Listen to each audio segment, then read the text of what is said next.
Boa tarde a todos. Eu sou o Gabriel Wallace, sou responsável aqui pela cobertura do setor de tecnologia no Investment Banking da XP. Acho que a gente está começando aqui a 4ª edição da Sala dos CFOs, nossa série de entrevista com líderes da indústria, compartilhar um pouco sobre a rotina, o dia a dia, desafios desse perfil de profissional. Hoje tenho o prazer de estar aqui com o Guilherme, da OLX, a Roberta, da Topaz. Vou deixar vocês se apresentarem, contarem um pouco sobre as respectivas companhias, experiências e trajetórias. Então, primeiro, muito obrigado pela presença, super prazer estar aqui com vocês. Obrigada a você pelo convite, né? E é um prazer estar aqui com vocês, em grande companhia aqui do Guilherme, né, Guilherme? Obrigada. Então, eu vou me apresentar um pouquinho, né? Eu sou a Roberta, eu tenho 25 anos de carreira, a maior parte dessa carreira foram feitas em indústrias, e aí a gente tem algumas que eu posso citar, como Siemens, como Husqvarna, como SKF. Também trabalhei em parte de serviços, que é a Susport, e agora eu estou na parte de TI, né? Então, assim, é uma vida um pouco mais agitada, vamos dizer assim, mas eu tenho gostado muito e é muitos desafios, né? Então, falando um pouquinho de carreira. Eu sou mineira, tenho 48 anos, tenho 2 filhos e já moro em São Paulo há 17 anos e daqui eu não pretendo sair, não, só se for para fora do Brasil, mas eu acho que também já passei dessa fase. Gosto muito daqui, não pretendo sair. Muito bom. Que bom. Bem, obrigado, Gabriel, pelo convite. É um prazer estar com você, estar com a Roberta.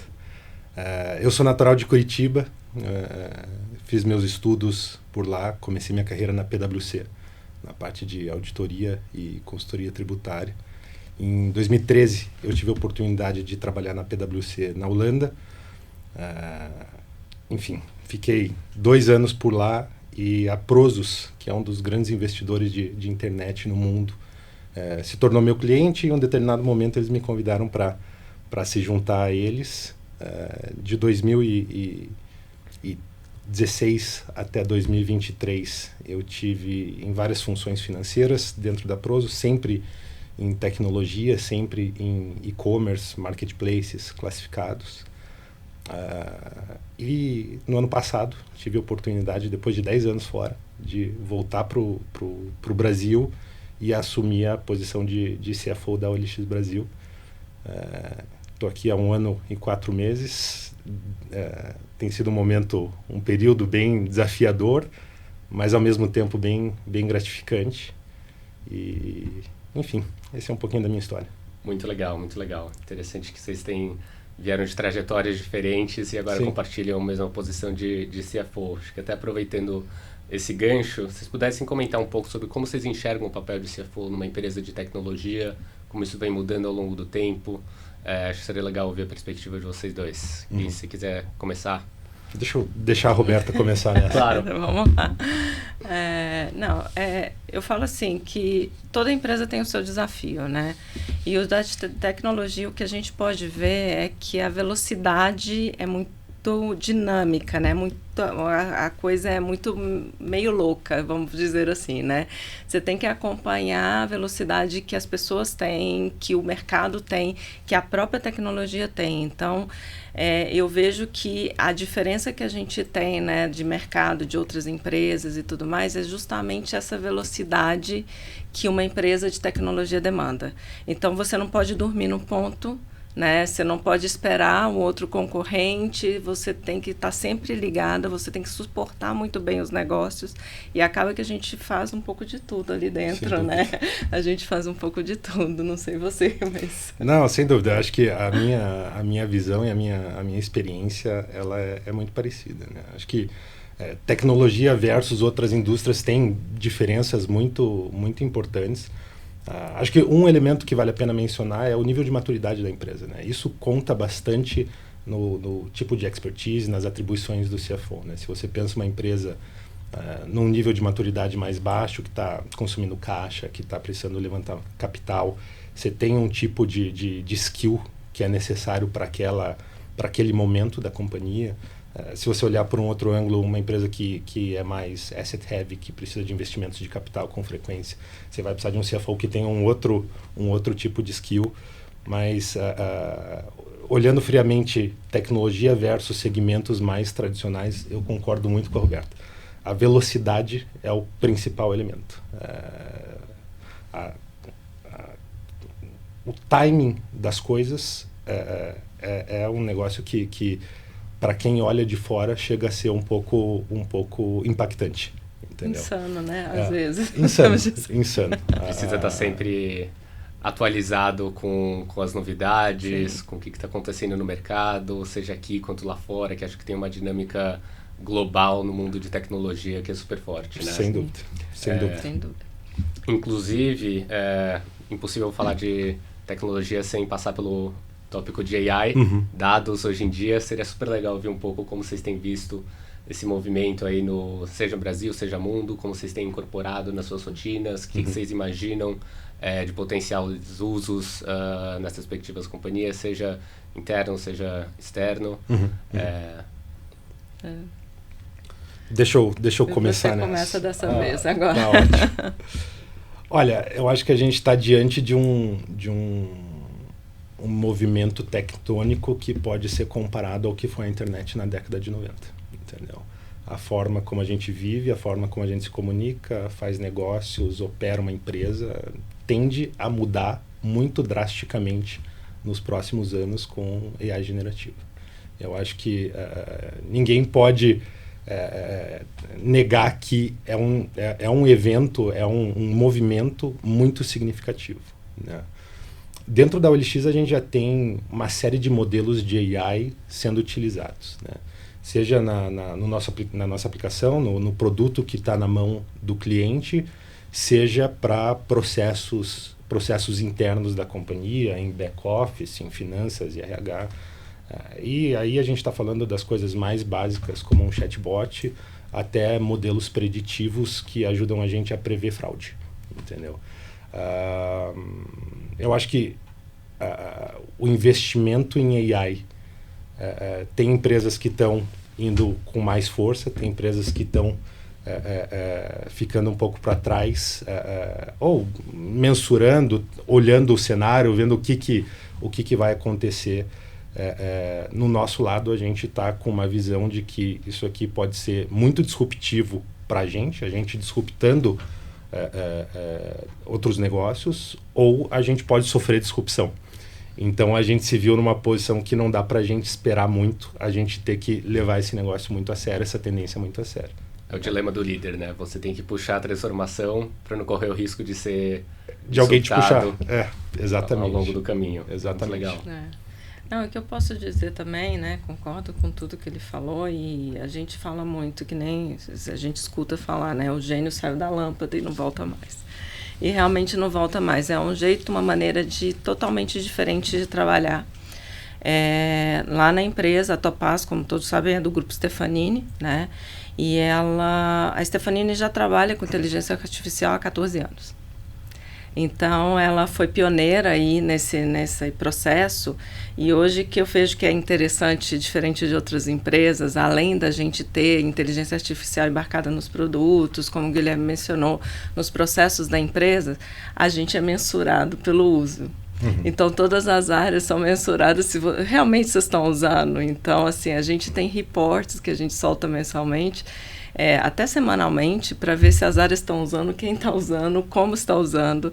E até interessante que, assim, no último mês eu fiz uma reunião com a minha equipe, né? A minha equipe está espalhada pela América Latina como um todo, e mostrando para eles como eu uso o IA. Então, para que eles sirvam também um pouco de exemplo, né? Que eu acho que o líder tem que ser tem que dar esse exemplo para as pessoas. Então, como eu uso, né? Então, a gente usa muito para consulta base legal, para fazer alguns outros processos de finanças, muito assim, para questionamentos, né? Chat o tempo inteiro, né? Então, eu acho que é uma coisa que não volta atrás, e a gente vai ter que se acostumar com isso. E aí isso ganha mais velocidade, que a gente falou na primeira pergunta, né? Quer dizer, a velocidade que a gente tinha tem pior ainda agora com a inteligência artificial. Pior ou melhor, né? Eu acho que tudo vem para agregar também. E eu acho que é uma coisa que não volta mais. O pessoal tem que acostumar, tem que realmente abrir a empresa. Lógico que tem que ter uma governança, não dá para abrir sem ter uma inteligência artificial fechada, sem ter todos esses processos de cuidados que a gente tem que ter com a governança dos dados que são colocados aí. Mas é uma coisa que a gente tem que acostumar a se viver com isso agora. Muito bom. A gente estava comentando antes até, acho que isso transforma um pouco também o papel do CFO dentro da companhia, né? Você libera muito mais processos manuais e permite participar de discussões mais estratégicas, ter uma visão mais ampla sobre o negócio e assumir esse protagonismo mesmo, né? É um elemento de você tirar a mão de obra de trabalhos manuais que agrega um pouco valor e colocar a equipe para fazer coisas que efetivamente geram valor para a companhia. Né? Perfeito. Acho que o mundo de tecnologia ele mudou bastante nos últimos anos, né? Acho que tanto a nível Brasil quanto no mundo inteiro. Um ponto que a gente ouve bastante aqui do lado dos banqueiros, vindo de investidores, é sobre esse dilema de crescimento versus rentabilidade. Acho que a AI passa por esse tema, porque por um lado é um investimento, mas ajuda a acelerar o crescimento. Como que vocês têm visto como vocês têm tentado equilibrar essas duas frentes que, numa primeira visão, parecem contrastantes, mas podem conversar muito bem juntas? Sim. Eu estou muito curioso para a sua opinião, mas eu posso começar. Vamos pensar assim, Gabriel, acho que passada ali a função de cumprir obrigações regulatórias e gerenciar o caixa da empresa, é uma das principais atribuições de um CFO escolher ou ajudar a equipe de gestão da empresa a fazer alocação de capital, entendeu? E a alocação de capital é o cerne da questão crescimento versus rentabilidade, né? O nosso principal objetivo como gestor de uma companhia, na minha opinião, é fazer o valor da companhia crescer, né? No fim das contas, é isso que a gente está buscando no dia a dia. E a gente tem que estar de olho em como que o mercado está valorizando empresas do ponto de vista de crescimento versus rentabilidade, né? Na nossa indústria de classificados, a gente tem uma massa crítica de empresas listadas no mundo nessa vertical que você consegue acompanhar em termos de múltiplos de EBITDA, como que o mercado está valorizando as empresas e quais que estão com um múltiplo maior, aquelas que estão crescendo mais ou aquelas que estão com uma rentabilidade melhor, apesar de um crescimento talvez um pouco mais modesto, né? Então, no nosso dia a dia, olhar para o mercado, ver como que o mercado está tratando as empresas sob essa ótica e tentar ajustar o nosso modelo. Se a gente olhar para trás nos últimos anos, né, final de 2020, 2021, era muito nítido que as empresas com maior crescimento de receita eram aquelas que estavam chegando nos maiores valuations, né? A partir do aumento de taxa de juros, de custo de capital mais alto, essa equação ela virou, né? E os múltiplos eles mudaram, eles se ajustaram e as empresas com maior lucratividade passaram a ter valuation maior. Você sabe muito bem disso.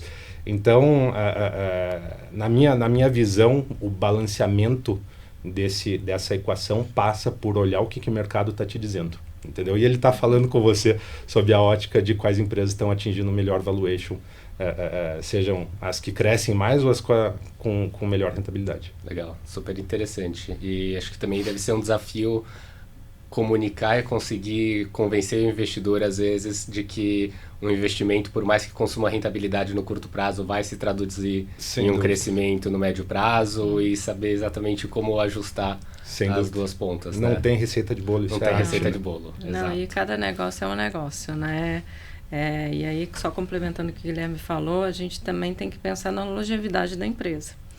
Se a gente não está preparado para fazer um investimento também, que pode ser que no momento você acha que ele, nossa, não faz muito sentido, mas no longo prazo sim, esse balanceamento entre vendas, né, em rentabilidade e tudo mais, a gente tem que tomar em conta. Então, é uma coisa assim, é negociar, né? Negociar com os donos, com os investidores, que a gente realmente, às vezes, é melhor a gente ter uma venda com uma lucratividade mais baixa, pensando mais no futuro ou pensando o que a gente vai fazer para frente. Então, assim, realmente é um balanço. Hoje não tem uma fórmula mágica, não existe uma fórmula mágica, vai depender do momento, vai depender se a empresa tem como se alavancar, se ela vai precisar de capital de terceiro, se ela vai usar o capital próprio. Então, isso tudo faz a gente tomar uma decisão de todo esse processo, né? A Topaz, ela é conhecida realmente por adquirir empresas.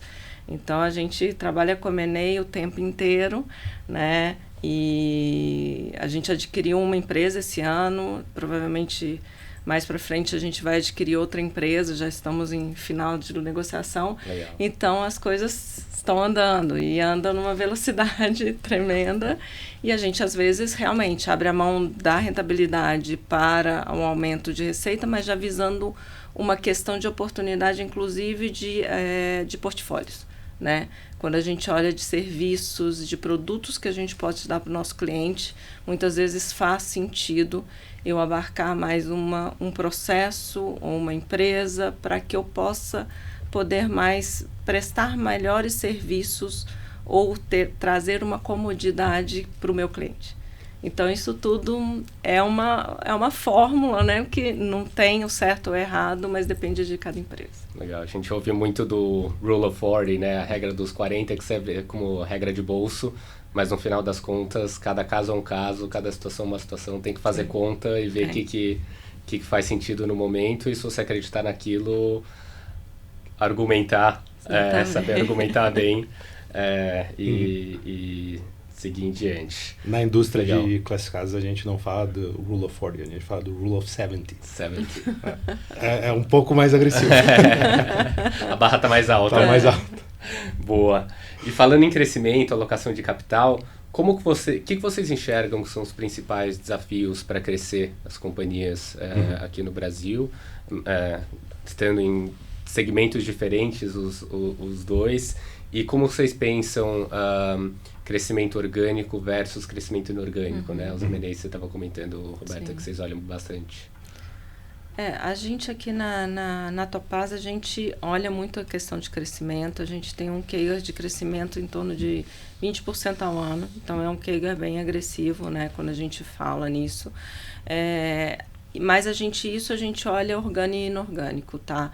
Eu acho que como uma companhia de tecnologia, essa questão de complemento de portfólio, principalmente na questão de full bank, que é o nosso caso, é muito importante. Então, assim, sempre tem um regulamentário novo, sempre tem um processo novo, e a gente tem que fazer com que esses produtos possam chegar nos nossos clientes ou ser fornecedores, né? Então, a Topaz hoje a gente está com 25 países, na verdade, desculpa, e a gente está querendo alçar voos maiores. Ou seja, a gente já está pensando em Estados Unidos e Europa. Então, para prestar serviço para essas pessoas, realmente tem que ter uma qualidade maior, tem que ter alguns certificados diferentes que a gente aqui, tanto na Latinoamérica quanto no Brasil, não está acostumado. Mas o que é importante, tá? A gente está conseguindo fazer essa alavancagem, inclusive os M&As com capital próprio. Então, a gente não está se endividando para fazer isso, o que torna um pouco mais tranquilo todo o processo, né? Inclusive para conversar com os investidores, para ver que a empresa realmente está crescendo. É um processo, a Topaz é um processo um pouco mais complexo, porque a gente vê, é uma empresa brasileira, né? Mas que tem operações em vários países da América Latina. Então, a gente tem essa complexidade aí para ajudar ainda mais um pouquinho. Mas a gente sempre está alavancando e pensando num crescimento grande orgânico e no inorgânico também, nesses processos que fazem sentido para aumentar a comodidade do nosso cliente. Então, a gente sempre olha como cliente, como o que o nosso cliente está pedindo, né? Eu tenho que atender as necessidades dele. E a gente está abrindo muito a questão não só de bancos, mas também de seguradoras, fintechs, todos esses processos, porque inclusive e-commerce, né? Toda empresa hoje tem e-commerce, então os produtos que a gente tem hoje a gente consegue abraçar um pouco maior, não somente a bancos hoje. Legal. Se a gente olhar para a história da OLX, é uma história de M&A, né? Lá em 2014, quando a OLX e o Bom Negócio se juntaram, criou o grande player de classificados no Brasil. Em 2020, a gente fez a aquisição do Zap e do Viva Real, que são portais focados em imóveis, que foi uma aquisição com um valor expressivo, com uma complexidade operacional bem grande. Então, é parte do nosso DNA fazer M&A, né? Se a gente pensar no momento atual, a nossa prioridade máxima é o nosso crescimento orgânico, é nisso que a gente tá focando. A gente opera primordialmente em imóveis e automóveis, que são indústrias muito relevantes dentro do Brasil, e tem, se a gente olhar para a cadeia de valor delas, a gente tem um play numa parte da cadeia de valor. Tem muita possibilidade de expansão orgânica, né?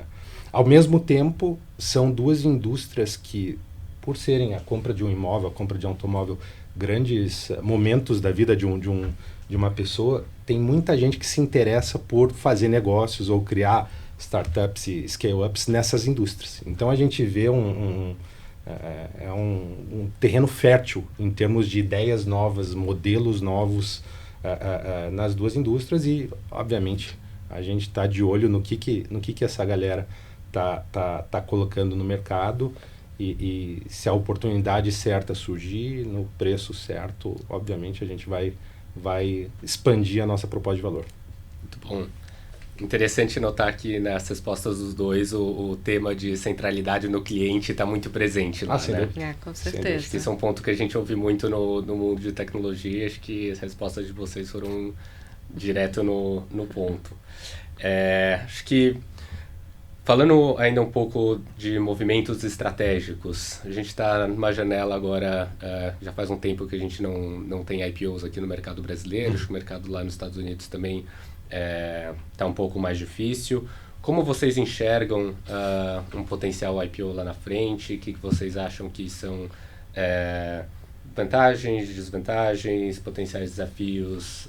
E se é algo que está nos planos aí de vocês para os próximos anos, quando tiverem a oportunidade de novo? Quando a janela abrir. Quando a janela abrir. Que hoje não está bom. Vamos lá. A gente tem essa previsão, tá, de abrir capital. É uma tendência da empresa fazer isso. A gente está tomando muito cuidado para estruturar toda a base da empresa para ter essa condição da abertura de capital, né?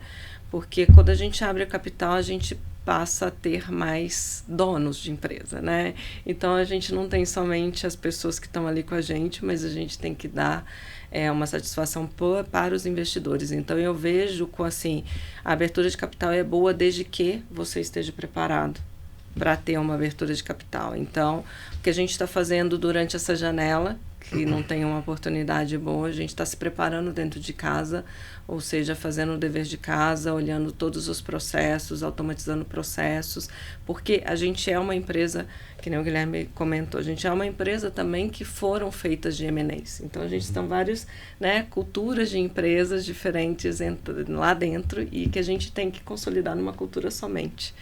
Então, isso é uma estruturação que a gente está fazendo muito pesado dentro da empresa, para justamente, quando tiver uma janela e uma oportunidade, a gente está pronto. Acho legal que você roubou o nosso pitch aqui que a gente costuma fazer com os clientes, que é exatamente isso. O mais importante é aproveitar esses momentos de mercado para ir se preparando internamente, porque quando a janela abre, você tem que estar pronto na hora. Se você for deixar para começar, se preparar, olhar para a auditoria, olhar para principais métricas, ter disciplina de reportar o resultado trimestralmente. Já foi. Então, assim, a gente fez a auditoria agora, a gente passou por auditorias externas agora, passou em tudo, renovou os certificados, estamos tirando SOC 1, SOC 2 nos Estados Unidos. Então, estamos correndo com isso, arrumando a casa inteira para ficar pronto. Legal. E vocês, Gui?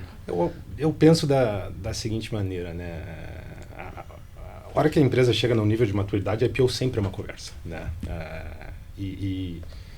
Para que ele seja bem sucedido para a empresa, para o investidor atual e para os novos investidores, muitas estrelas têm que alinhar para que todo mundo saia vencedor nesse processo, né? E do ponto de vista interno, de maturidade operacional, capacidade de reporting, um prospecto financeiro que seja interessante para investidores, eu acho que a gente se sente muito bem posicionado, né? A gente conseguiria fazer um processo, na minha opinião, até de maneira rápida, né? Mas a hora que você olha do ponto de vista externo, a famosa janela, ela não existe.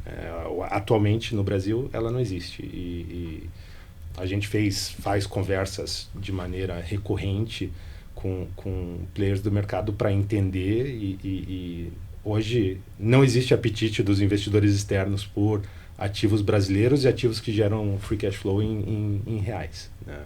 E talvez ela fique fechada até as próximas eleições, né? Então, é uma conversa, ela acontece com frequência, mas nesse momento não é factível para a gente.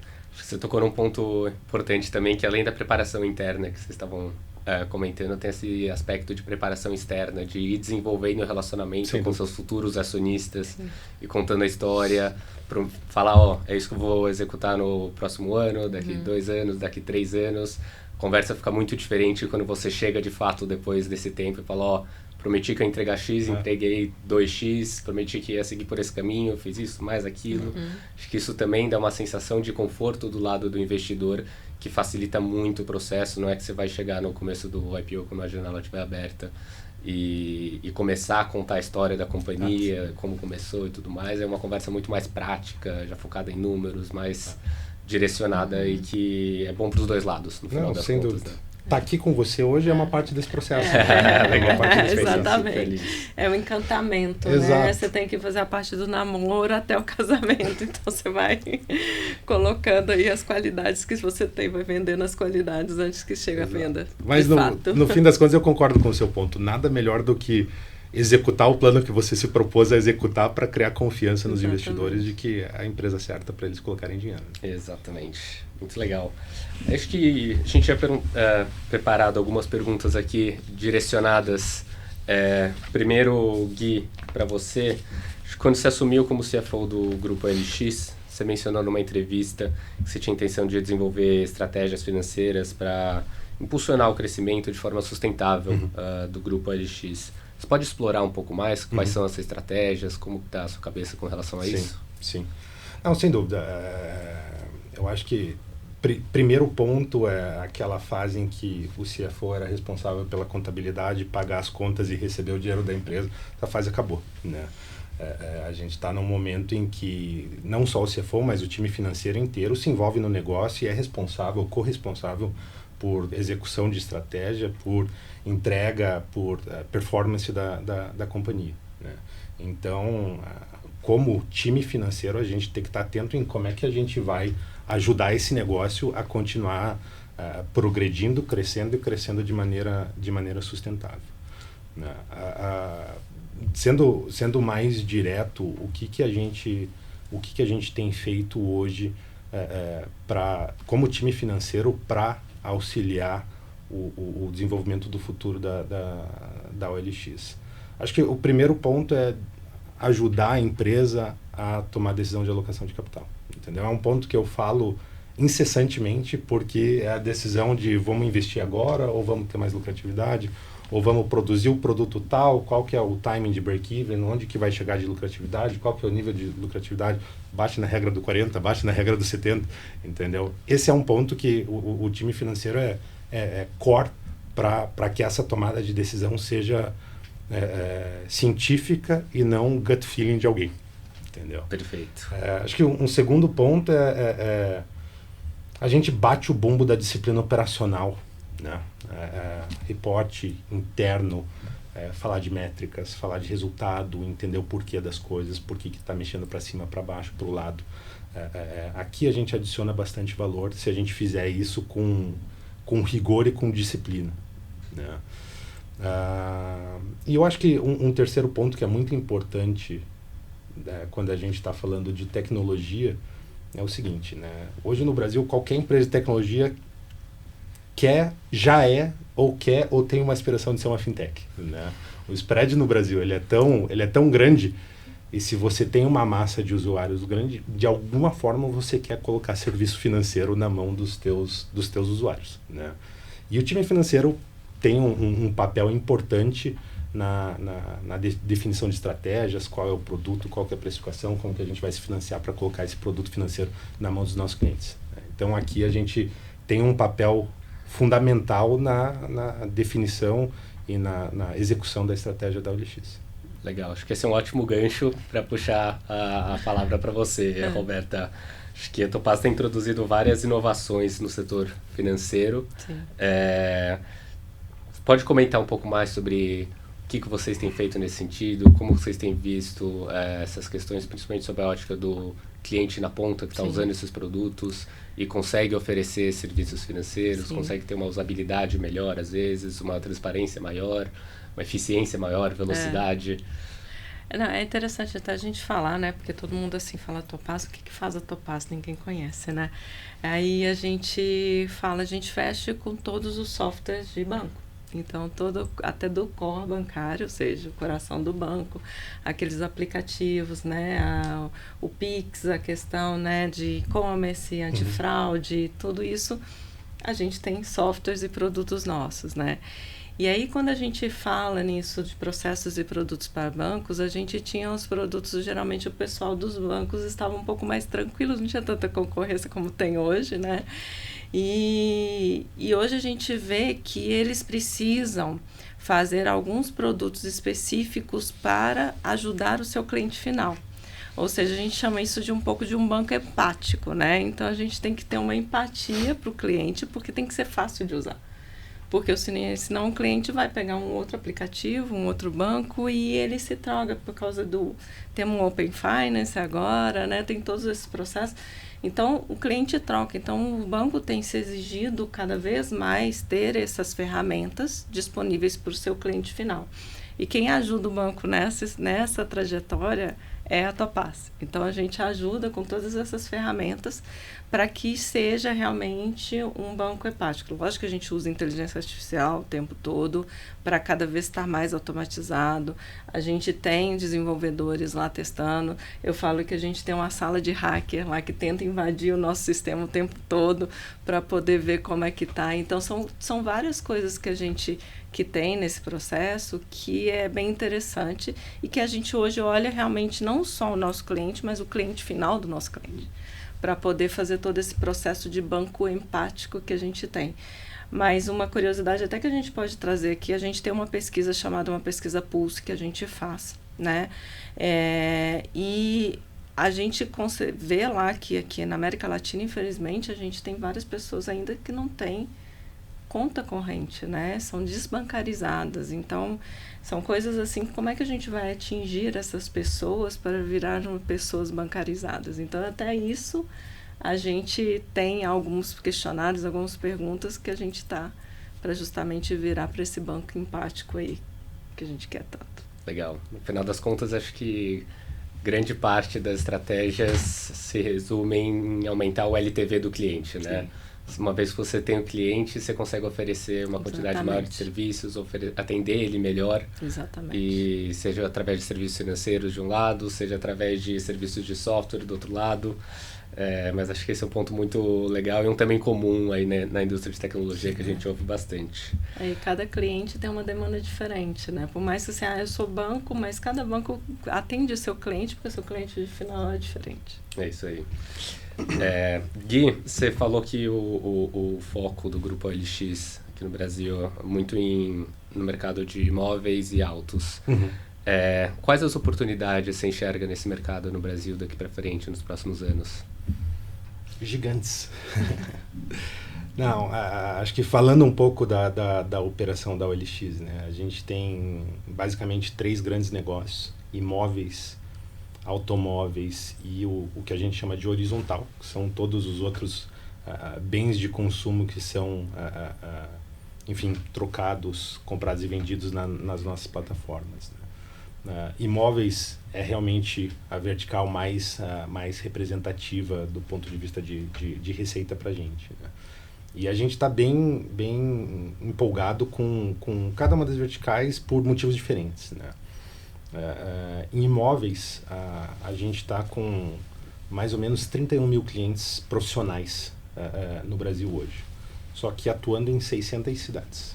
Então a gente tem um universo de potencial expansão dentro da nossa geografia que ainda é muito grande, né?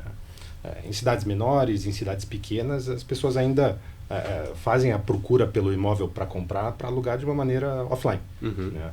E a gente tem uma convicção grande de que esse consumidor, ele em algum momento vai convergir, né? Aqui está uma oportunidade gigantesca para a gente, né? Quando a gente olha para a vertical de automóveis, um fenômeno que está acontecendo no Brasil hoje é que a indústria automobilística cada vez produz menos carro popular, né? O preço de entrada de um carro popular hoje é muito alto, né?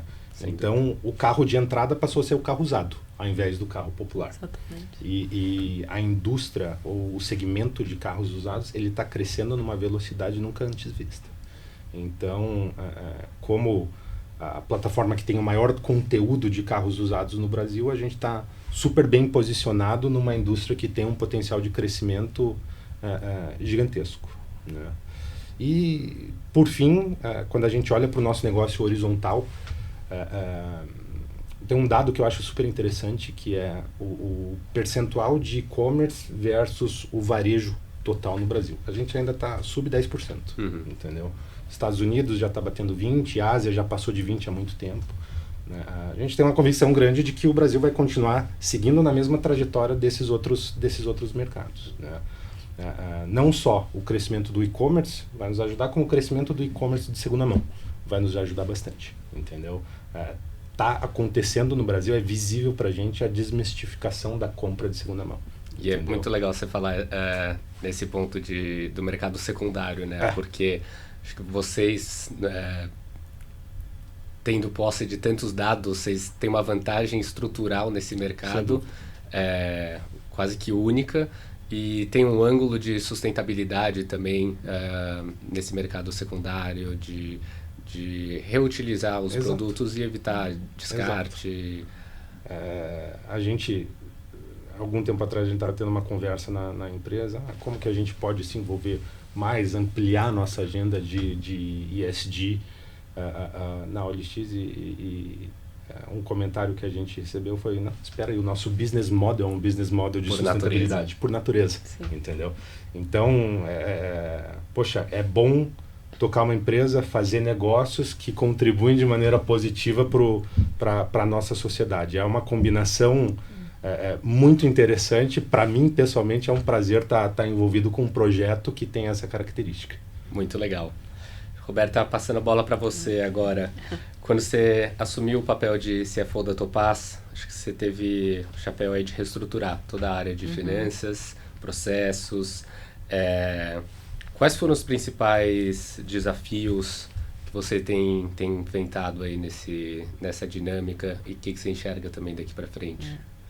É interessante falar, né? Porque realmente eu comecei lá esse ano e a gente está em todo esse processo, né? E o que é o maior desafio? Porque são várias empresas que se unem em uma única empresa, né?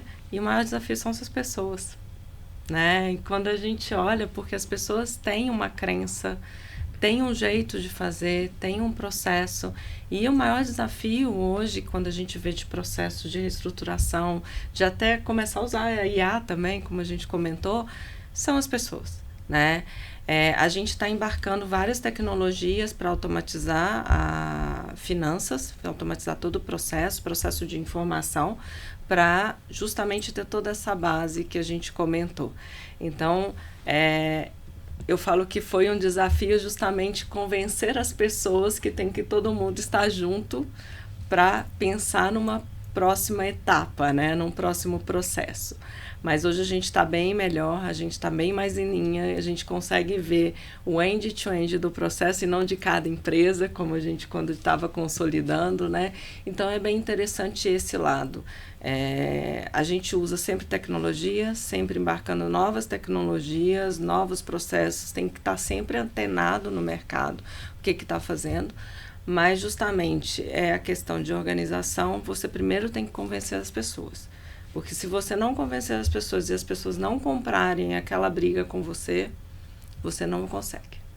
Então, as pessoas é uma peça fundamental em qualquer empresa, seja em qualquer tecnologia, qualquer processo.